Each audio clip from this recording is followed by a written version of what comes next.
optimization event. I always believe that e-commerce shouldn't use traffic campaign. Other than that, if you have something you want to achieve, I mean, you know what you're doing. Okay, you use traffic campaign for something else, I don't mind. But if you want purchase, I always use conversion campaign and optimize the event for purchase. No matter, I don't care if I have data or not. I don't really care. If I have zero purchase for the last 7 days, I don't care. I'll just go for purchase.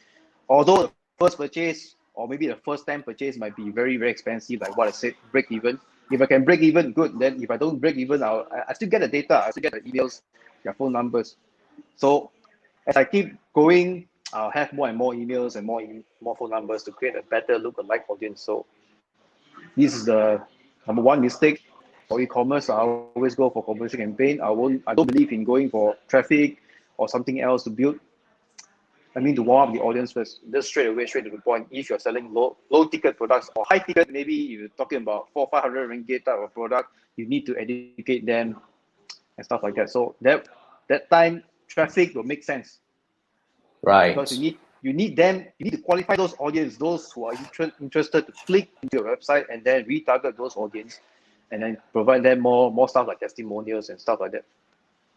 Yeah, so I think overall it also kind of like depends on the niches or the industry that you're in. But generally, I will agree with you that if you are running your own e-commerce website, if you can straight away go for the conversion, it just depends whether you want to go for the purchase, like what Christopher is saying, or you want to go for the more viable one, which is, what I would advise during my classes. I would say that you have to go for that one that has at least 25 events in the past 7 days to help you find the right one.